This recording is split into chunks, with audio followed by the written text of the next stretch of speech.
Welcome back dear children. Topic जो हमारा चल रहा था वो न्यूट्रिशन एंड ह्यूमन बींग्स था। मैं एक बार जितना हमने कर लिया है उसको एक बार रिपीट कर देता हूँ आपके लिए, ताकि आपके लिए आगे जो है वो समझना थोड़ा सा आसान हो जाए। यह हमारा तीसरा लेक्चर है न्यूट्रिशन एंड ह्यूमन बींग्स का। न्यूट्रिशन एंड ह्यूमन बींग्स में ये हमारा थर्ड लेक्चर है। और न्यूट्रिशन एंड ह्यूमन बींग्स जब हम पढ़ रहे थे तो हमने सबसे पहले इंजेक्शन के बारे में पढ़ा। आपको याद होगा इंजेक्शन के बारे में हमने पढ़ा, जिसमें क्या होता है, आप फूड को जो है वो माउथ में लेते हैं, उसकी च्यूइंग का प्रोसेस जो है वो शुरू करते हैं, और इसी प्रोसेस के साथ ही क्या होता है, डाइजेशन का फिनोमेना जो है वो शुरू हो जाता है। ओके, फिर हमने पढ़ा था डाइजेशन के बारे में। डाइजेशन जब हम पढ़ रहे थे तो हमने पढ़ा था डाइजेशन इन माउथ। माउथ में डाइजेशन किस तरह से होती है, मैंने आपको बताया था। फूड जो है जिसकी च्यूइंग हम कर रहे होते हैं उसकी मैस्टिकेशन होती है। मैस्टिकेशन मतलब उसमें सलाइवा जो है मिक्स होता है, और फिर सलाइवा जो है उसमें मौजूद एंजाइम्स जो हैं फूड पर एक्ट करना शुरू कर देते हैं। फिर उसके बाद बोलस की फॉर्मेशन होती है और इसको नीचे पुश कर दिया जाता है ईसोफेगस की तरफ। ईसोफेगस की तरफ जाने से पहले एपिग्लॉटिस वाला पड़ाव आता है। मैंने आपको बताया था एपिग्लॉटिस जो है वो एक ढक्कन की तरह काम करता है, जो उस समय विंड पाइप को बंद कर देता है। फिर ये फूड आगे की तरफ बढ़ता है। ईसोफेगस में पेरिस्टाल्टिक मूवमेंट्स होती हैं, उसमें म्यूकस भी होता है वॉल पर, और स्लिप करता हुआ फूड जो है नीचे की तरफ जाता है स्टमक में, और ईसोफेगस से स्टमक में। ओके, तो ईसोफेगस से जब स्टमक में पहुंचता है, डाइजेस्टिव जूसेस फूड के ऊपर एक्ट करती हैं। उन डाइजेस्टिव जूसेस में हाइड्रोक्लोरिक एसिड होता है, एंजाइम्स होते हैं, और इसके अलावा म्यूकस होता है। वहां पर HCl का क्या रोल था वो मैंने आपको बताया, उन एंजाइम्स का क्या रोल था ये मैंने आपके साथ डिस्कस किया। फिर हमने उसके बाद डिस्कस किया म्यूकस का रोल। स्टमक से ये फूड जो है वो आगे पुश कर दिया जाता है स्मॉल इंटेस्टाइन की तरफ। स्मॉल इंटेस्टाइन में इसी फूड के ऊपर हमने डिस्कस किया कि लिवर से आने वाली सिक्रीशन, पैनक्रियास से आने वाली सिक्रीशन, और खुद इंटेस्टाइनल सिक्रीशंस जो हैं। ओके, लिवर से आने वाली सिक्रीशन बाइल जूस, पैनक्रियास से आने वाली सिक्रीशन पैनक्रियाटिक जूसेस हम इनको बोलते हैं, और फिर इंटेस्टाइन से आने वाली सिक्रीशंस जो हैं वो इस फूड के ऊपर एक्ट करती हैं, और इस तरह से डाइजेशन जो है वो प्रॉपरली होने में हेल्प करती है। लेकिन ये तो हो गया स्मॉल इंटेस्टाइन तक। स्मॉल इंटेस्टाइन के बाद का फिनोमेना क्या होता है, तो मैं आपको बता दूं, स्मॉल इंटेस्टाइन से यही फूड जो है इसको पुश कर दिया जाता है आगे की तरफ लार्ज इंटेस्टाइन में। लार्ज इंटेस्टाइन में उस फूड के ऊपर जब ये लार्ज इंटेस्टाइन की तरफ आगे बढ़ता है तो उस फूड में डाइजेस्ट करने लायक कुछ होता नहीं है। तो क्या होता है, जो मैक्सिमम वाटर जो उसमें मौजूद होता है उसको ही स्मॉल इंटेस्टाइन की वॉल्स जो हैं वो एब्जॉर्ब करना शुरू कर देती हैं, और पीछे जो है वो एक सॉलिड वेस्ट बच जाता है, जिसको we use to throw it out of our body. हम जब स्टूल्स पास करने जाते हैं तो यही जो गंदगी है जिसको फीसिस कहते हैं हम, इसको we throw it out of our body. Okay, तो इंजेशन और डाइजेशन ये तो हमने पढ़ लिया, लेकिन आगे भी इंपॉर्टेंट फिनोमेना है न्यूट्रिशन ह्यूमन बींग्स में, यहीं पर खत्म नहीं हुआ। तो अगला फिनोमेना जो मैं ऐसे आपको बता देता हूं, वो थर्ड वाला जो फिनोमेना है इंजेशन और डाइजेशन के बाद, उसको हम वी कॉल इट एब्जॉर्प्शन। अभी मैं आपको बताऊंगा इसमें क्या होता है। उसके बाद एब्जॉर्प्शन के बाद जो होता है उसको, उस फिनोमेना को हम बोलते हैं असिमिलेशन, और असिमिलेशन के बाद जो पांचवा पार्ट है वो इजेशन है। ओके, तो अब हम बात करते हैं, मैंने इंजेशन आपको समझा दिया, डाइजेशन समझा दिया, अब हम बात करते हैं किसके बारे में, we are going to study absorption. अब हम एब्जॉर्प्शन के बारे में बात करेंगे। एब्जॉर्प्शन एक्चुअली क्या फिनोमेना है, व्हाट इज एब्जॉर्प्शन। तो मैं आपको बताऊं एब्जॉर्प्शन के बारे में। एब्जॉर्प्शन के बारे में बताने से पहले मैं एक छोटी सी बात से आपको बात समझाता हूं। जो याद होगा आपको, जो फूड डाइजेस्ट हुआ था, अब उसके साथ क्या होने वाला है। ठीक है, स्मॉल इंटेस्टाइन में पहुंचकर जब फूड पहुंचता है तो वो इतना ज्यादा बारीक हो चुका होता है, इतना फाइनली इतना फाइन हो चुका होता है कि it can even penetrate the intestinal walls. वो इंटेस्टाइनल वॉल्स को भी पेनिट्रेट कर सकते हैं। तो मैं आपको बता दूं, after digestion the food molecules become extremely small and they are so small that they can even penetrate through the walls of the small intestine. Okay, तो मैं आपको एक और चीज बताऊं, स्मॉल इंटेस्टाइन जो है उसके बारे में मैं आपको बताता हूं। इसकी वॉल्स, मैं अभी एब्जॉर्प्शन डिस्कस कर रहा हूं, और एब्जॉर्प्शन मैंने आपको बताया after digestion what happens, food particles यानी कि food molecules become extremely small, and they are so small that they can be absorbed by the walls of the intestine. तो क्या होता है, इंटेस्टाइन की वॉल्स, इंटेस्टाइनल वॉल्स, ये small intestine के बारे में बात कर रहा हूं। स्मॉल इंटेस्टाइन की वॉल्स जो होती हैं एब्जॉर्ब दिस फूड, इस फूड को वो एब्जॉर्ब कर लेती हैं। ओके, स्मॉल इंटेस्टाइन की ये वॉल्स जो है उस फूड को एब्जॉर्ब कर लेती हैं। अब आगे क्या होता है वो देखिए, इसी स्मॉल इंटेस्टाइन की वॉल्स के साथ the walls of small intestine जो होती हैं, they possess what, blood vessels, उनके साथ हैव ब्लड वेसल्स, इनमें बहुत ज्यादा ब्लड वेसल्स जो हैं वो मौजूद होती हैं, बहुत ज्यादा ब्लड वेसल्स। ओके, तो इस तरह से क्या होता है, फूड एंटर्स ब्लड स्ट्रीम, इस तरह से फूड जो है वो कहां एंटर करता है, ब्लड स्ट्रीम में एंटर करता है। तो एब्जॉर्प्शन की बिगिनिंग में मैंने आपको क्या बताया, जो फूड पार्टिकल्स है, जो स्मॉल इंटेस्टाइन में फूड पार्टिकल पहुंच गया है, वो एक्सट्रीमली स्मॉल मॉलिक्यूल्स में कन्वर्ट कर दिया जाता है। और ये एक्सट्रीमली स्मॉल पार्टिकल्स जो हैं ये इतने स्मॉल होते हैं, इतने छोटे होते हैं that they can penetrate the intestinal walls. So small intestine की वॉल्स जो हैं they absorb this food, and this food which was absorbed by small intestine, उसको कहां भेजा जाता है, उसको ब्लड स्ट्रीम में। और कैसे, क्योंकि ये जो वॉल्स होती हैं स्मॉल इंटेस्टाइन की, ये richly supplied by with blood vessels होती है, बहुत ज़्यादा इनके साथ ब्लड वेसल्स जुड़ी होती हैं, और ये ब्लड वेसल्स जो हैं इनमें ब्लड होगा तो इस तरह से फूड जो है वो ब्लड स्ट्रीम में एंटर कर जाता है। अब इसमें एक खास बात मैं बताता हूं, जो स्मॉल इंटेस्टाइन और लार्ज इंटेस्टाइन के वॉल्स होते हैं, मैं पर्टिकुलरली पहले अभी स्मॉल इंटेस्टाइन की के वॉल्स के बारे में बता दूं। यहां पर ना फिंगर लाइक प्रोजेक्शंस होते हैं जिनको हम बोलते हैं विलाय। ओके, विलाय फिंगर लाइक प्रोजेक्शंस होते हैं। जैसे सपोज करिए ये स्मॉल इंटेस्टाइन है, अगर सपोज करिए स्मॉल इंटेस्टाइन की एक, तो यहां पर विलाय होगा। विलाय क्या होता है, ये फिंगर लाइक प्रोजेक्शन होते हैं इस तरह से। ओके, इस तरह से प्रोजेक्शंस होंगी, ये प्रोजेक्शंस हैं, इसी तरह से यहां पर भी होंगी। ओके, और ये फिंगर लाइक प्रोजेक्शंस के कारण क्या होता है, जो सरफेस एरिया होता है एब्जॉर्प्शन के लिए, जो सरफेस एरिया रिस्पॉन्सिबल होता है, जो एरिया रिस्पॉन्सिबल होता है, जो सरफेस रिस्पॉन्सिबल होता है, वो एरिया बढ़ जाता है, ताकि ज़्यादा से ज़्यादा फूड जो है उसकी एब्जॉर्प्शन पॉसिबल हो पाए। तो इसीलिए स्मॉल इंटेस्टाइन जो है उसके साथ फिंगर लाइक प्रोजेक्शंस जुड़े हुए हैं जो एब्जॉर्प्शन में हेल्प करते हैं, और इसके अलावा ये क्या करते हैं, एब्जॉर्प्शन के लिए जो एरिया होता है, सरफेस होता है, उसको बढ़ा देते हैं। तो अभी मैं एब्जॉर्प्शन के बारे में बता रहा था।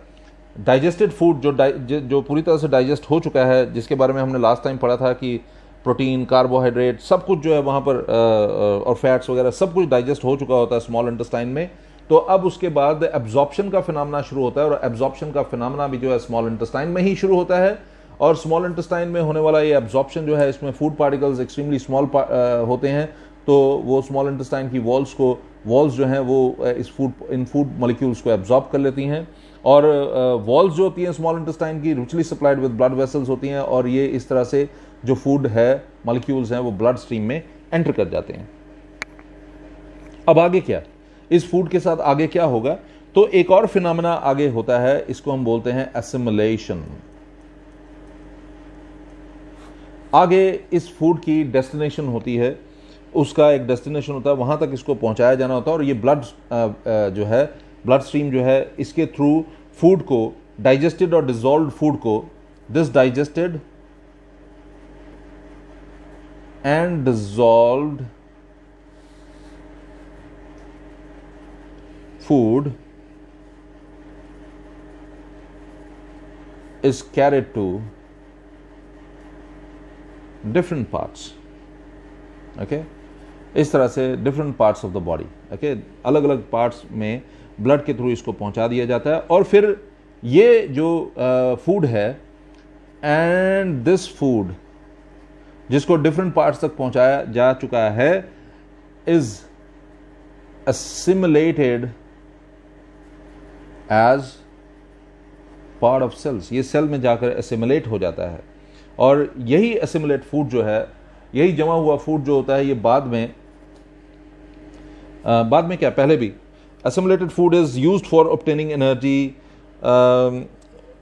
it is used for growth of cells, growth of our body, it is used for जो repair work होता है उस सब के लिए यही assimilated food जो है, this assimilated food is responsible for what? It is responsible for obtaining energy. इसी से हमें एनर्जी मिलती है। हमारी बॉडी की ग्रोथ के लिए भी यही रिस्पॉन्सिबल होता है, और सेल्स की रिपेयर के लिए भी, और बहुत सारे काम जो हैं वो सारे काम जो है यही एसिमुलेटेड फूड के थ्रू किया जाता है। और एक और मैं आपको बात बताता हूं, respiration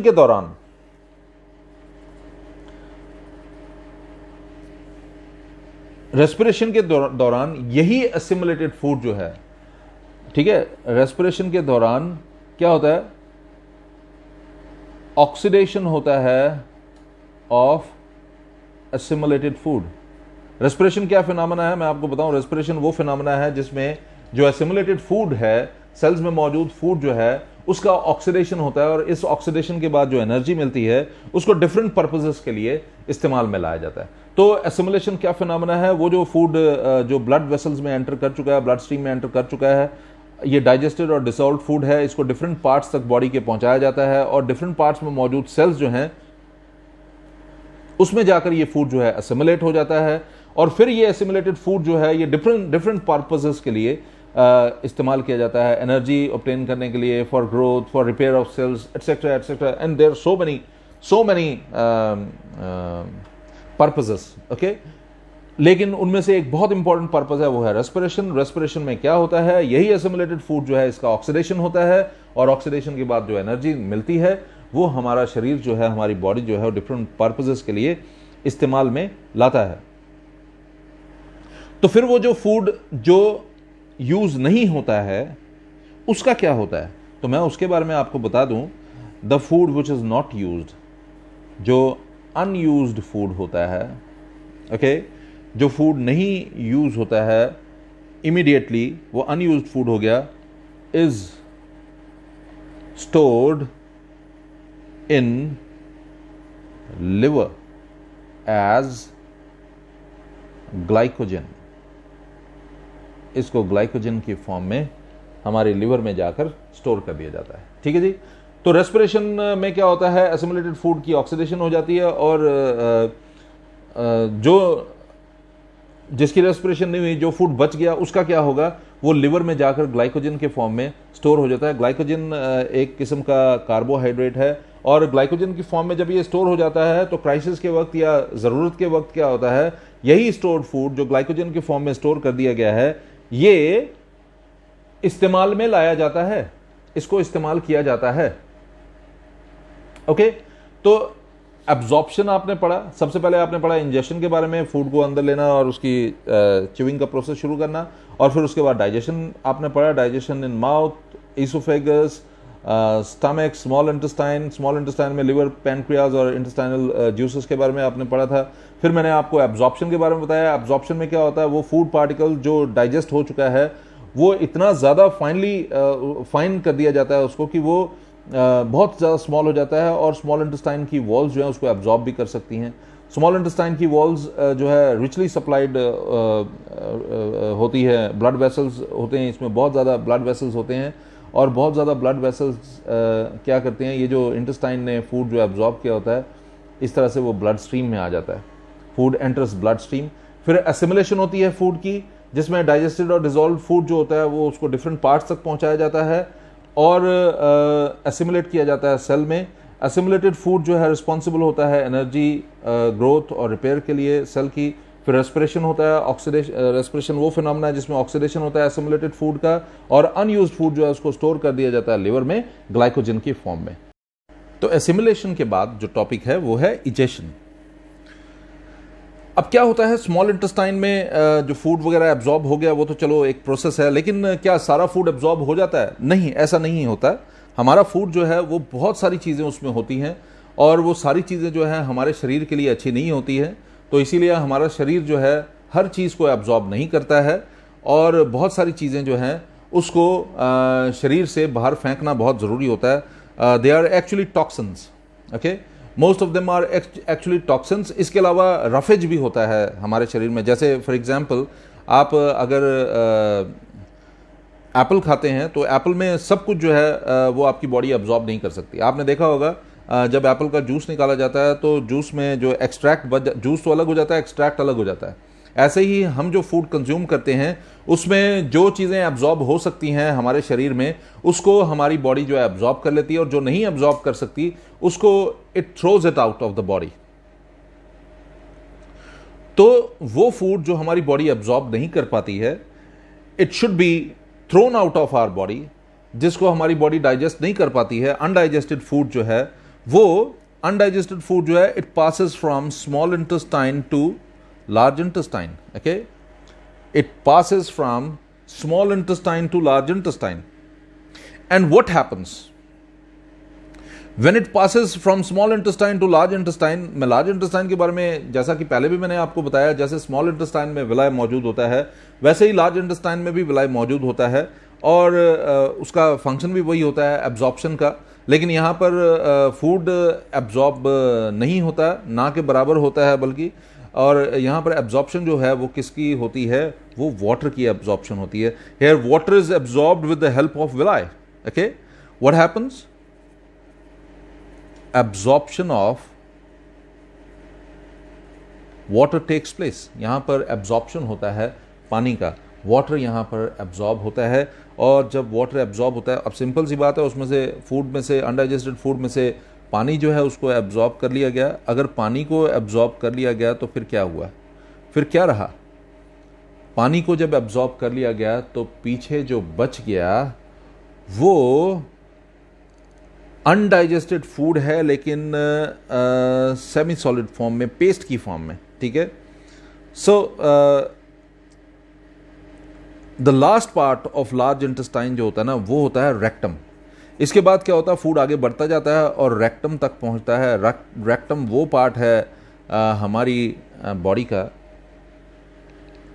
it is the last part of large intestine, and this last part of large intestine, this last part of the large intestine, it stores that undigested food for some time. It stores that undigested food for some time. और फिर क्या होता है? Through anus के through, anal cavity के through we excrete this undigested food. Actually it is toxin, it should not be stored in our body, so it must be thrown out of our body, and it is thrown out of our body through a cavity which is known as anal cavity or anus, okay. And before passing out of the body, it is stored for some time in rectum, which is actually the large part of the last part of the large intestine. थोड़ी देर के लिए rectum में store किया जाता है और फिर उसके बाद इसको बाहर फेंक दिया जाता है in the form of faeces, जिसको हम नॉर्मली स्टूल्स के नाम से भी जानते हैं, ठीक है। तो आपने देखा, हमने डिस्कस किया न्यूट्रिशन इन ह्यूमन बीइंग्स, काफ़ी लंबा टॉपिक रहा ये। इसमें हमने न्यूट्रिशन इन ह्यूमन बीइंग्स में हमने क्या क्या पढ़ा? हमने इंजेशन देखा, इंजेशन क्या होता है, फिर हमने डाइजेशन देखा, और इंजेशन तो मैंने आपको बताया, डाइजेशन में हमने बहुत लंबा एक डिस्कशन किया, इसको एक्सप्लेन किया, और मुझे उम्मीद है कि आपको बड़े अच्छे से समझ आया होगा। फिर उसके बाद फूड के साथ डाइजेशन के बाद एब्जॉर्प्शन होता है, एब्जॉर्प्शन के बाद असिमुलेशन, मैंने आपको पूरा डिटेल में इसके बारे में बताया, और फिर लास्ट में इजेशन। तो शरीर से इस इन टॉक्सिन्स का बाहर फेंका जाना बहुत ज़रूरी होता है। तो वाटर के फॉर्म में, वाटर में डिज़ोल्व सॉल्युबल वेस्ट की फॉर्म में इसको बाहर हम यूरिन के फॉर्म में फेंक देते हैं, और इसके अलावा जो इजेशन का फिनोमेना है, इसमें क्या होता है, फीसस की फॉर्म में हम ये सारा अनडाइजेस्टेड वेस्ट मटेरियल जो है we throw it out of the body. मुझे पूरी उम्मीद है कि मेरे ये सिंसियर एफर्ट्स जो हैं आपको समझ आ रहे होंगे, आपको पसंद आ रहे होंगे और आप इन कॉन्सेप्ट्स को बड़े अच्छे से समझने की कोशिश कर रहे होंगे। जितना समय हो सके घर के अंदर रहिए, अपना ध्यान रखिए, ज़्यादा से ज़्यादा समय पढ़ाई में लगाइए, क्योंकि ये समय एक बार निकलता जा रहा है, इसने वापस नहीं आना है। और कभी भी ऐसा नहीं होना चाहिए कि आप अपने समय को किसी भी तरह से वेस्ट करें। वेस्ट करना केवल अपराध नहीं है, ओके, ये केवल अपराध नहीं है, ये बहुत बड़ा पाप है। Wasting time is a sin, so utilize it positively. अपना ज्ञान बढ़ाने की कोशिश करें, अपनी नॉलेज को बढ़ाने की कोशिश करें, ज़्यादा से ज़्यादा समय पढ़ाई लिखाई पे लगाइए ताकि आपको ज़्यादा से ज़्यादा फ़ायदा जो है इसका मिल सके। अपना ध्यान रखिए, घर के अंदर रहिए, अपने से बड़ों का भी ध्यान रखिए, अपने से छोटों का भी ध्यान रखिए। अपना ध्यान तो रखना ही है, क्योंकि जो इंसान अपना ध्यान नहीं रख सकता वो किसी का भी ध्यान नहीं रख सकता। Take care, bye.